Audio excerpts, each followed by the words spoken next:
Donc, j'ai trois, quatre thèmes à aborder avec vous, Madame la Ministre. Le premier concerne la partie de votre note qui est consacrée à la politique commerciale UE-OMC, donc ce sont les pages 17 et 18, et plus particulièrement sur l'évolution de la politique commerciale vers plus de durabilité, avec les chapitres commerce et développement durable renforcés. Et en page 17 de la note, il est question de, et là je cite la note, la nouvelle approche présentée en juin dernier par la Commission européenne en matière de développement durable, qui constitue une avancée très attendue, en particulier sur le volet de règlement des différends et de mise en œuvre des normes sociales et environnementales contraignantes et exécutoires. Et donc, en effet, on se réjouit, on salue le fait que l'UE propose enfin de lier les chapitres sur le développement durable inclus dans les accords de libre-échange à un mécanisme de plainte et de sanctions. Et on s'en réjouit d'autant plus que, moins d'une semaine après la publication de cette communication, la Commission européenne a annoncé, c'était le 30 juin, la conclusion d'un accord de libre-échange avec la Nouvelle-Zélande qui intègre cette nouvelle approche. Le TSD chapter de cet accord permettra pour la première fois l'utilisation en dernier recours de sanctions en cas de violation grave des normes de l'OIT ou des accords de Paris. Mais alors la note précise ensuite que ce changement de paradigme devrait faciliter la ratification de nouveaux accords. Des solutions pragmatiques, dites-vous dans votre note, doivent être maintenant trouvées pour mettre ces évolutions en œuvre dans les accords. Mais pourquoi en réalité se limiter, c'est ma question, pourquoi se limiter aux nouveaux accords? Et qu'entendez-vous précisément par solution pragmatique? Est-ce que, d'une certaine manière, ce ne serait pas peut-être manquer d'ambition ou de cohérence? La nouvelle approche de la Commission ne doit pas se limiter à quelques accords conclus comme celui avec la Nouvelle-Zélande, mais, selon nous, doit s'appliquer à tous les accords présents et futurs, ce qui implique de renégocier les accords déjà signés, comme le CETA ou l'accord Union européenne-Mercosur, et de modifier le mandat de négociation de la Commission pour les futurs accords. Donc on a une belle base avec l'accord commercial avec la Nouvelle-Zélande.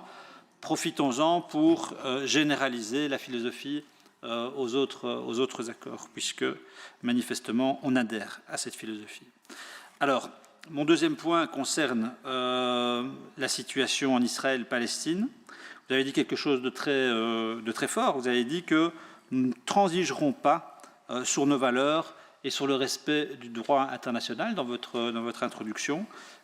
C'est une expression qui est très forte et qui est très importante parce qu'elle devrait, selon moi, nous permettre d'adapter notre discours, notre diplomatie, nos actions à l'évolution de la situation en Palestine. Et quelle est l'évolution de la situation en Palestine? Eh bien, plusieurs ONG l'ont qualifiée, l'ont documentée, en disant qu'en effet, la politique qui est menée dans les territoires palestiniens est une politique d'apartheid, avec une violation grave et systématique des droits fondamentaux et du droit international, ce qui est constaté sur le terrain, et il faut être aveugle pour ne pas le voir, c'est une radicalisation massive de la politique israélienne, et ça nécessite, cette radicalisation nécessite de sortir des discours qui sont devenus lénifiants, je m'excuse de le dire, sur, vous savez, l'attachement à la solution à deux États, les appels à la retenue, les condamnations qui sont toujours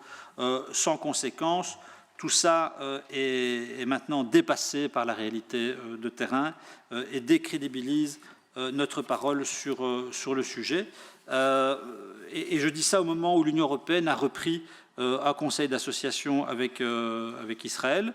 Ce qui est mis sur la table dans ce cadre-là est insuffisant, largement insuffisant. Je considère même que c'est une sorte de prime à l'impunité, une invitation à poursuivre les violations que nous prétendons condamner. Et donc, puisque le processus, ce processus de conseil d'association est lancé, je pense que la Belgique doit être très ferme, très exigeante, On ne doit pas être dans les appels vagues à la reprise de pseudo-négociations, mais dans l'exigence de l'application et du respect des droits fondamentaux pour tous et la fin de cette politique d'apartheid qui, encore une fois, est largement documentée par des ONG qui sont par ailleurs extrêmement sérieuses.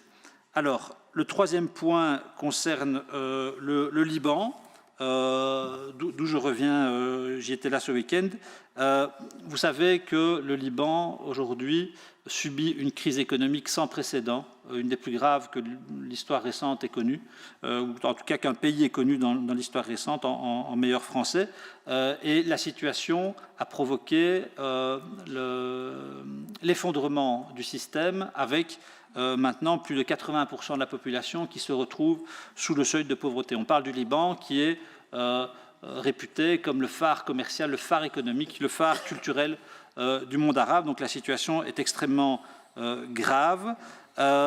Et à cet égard-là, je pense qu'un des moyens de lutter contre cette corruption qui a détruit le pays et la vie des citoyens libanais, un moyen d'action serait d'élargir le dispositif de sanctions de l'Union européenne pour violation du droit international et des droits humains aux crimes de corruption. Donc pour le moment, l'Union européenne active son mécanisme de sanctions lorsque, en effet, comme en Russie par exemple, il y a une violation grave du droit international ou des droits humains. Je pense qu'on devrait plaider, et c'était sur la table au niveau européen, mais ça a été bloqué par certains pays partenaires, on devrait ouvrir l'activation de ce mécanisme aux crimes de corruption. Et je pense que la Belgique pourrait porter ce message. J'ai un message aussi à faire passer concernant la situation des métis. Donc votre engagement à poursuivre l'implémentation de la résolution métis, évidemment importante, et se positionne dans la lignée de ce qu'a fait le gouvernement jusqu'à présent. C'est très bien, mais je crois qu'on doit aussi apporter une attention toute particulière aux métis qui sont restés au Congo et qui ont fait valoir d'ailleurs et fait savoir à nos collègues qui ont participé à la mission dans le cadre de la commission colonisation qu'ils se sentaient négligés, délaissés. Et je crois qu'en effet, une solution pour ces métis pourrait être importante.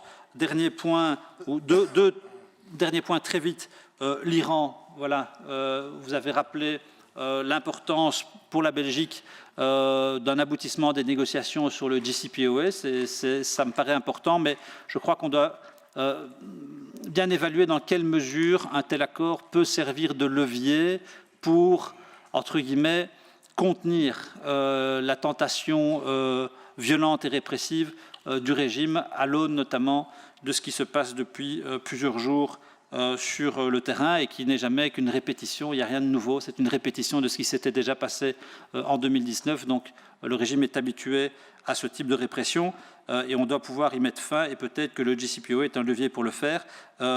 Dernier élément, Taïwan, un mot sur Taïwan aussi, on sait que le risque d'invasion chinoise grandit de jour en jour, qu'on s'approche peut-être du point de basculement. Et là aussi, il faudrait peut-être se préparer et anticiper une réaction comme nous ne l'avons pas fait malheureusement concernant l'Ukraine et comme nous devrions le faire concernant Taïwan. Voilà, je vous remercie.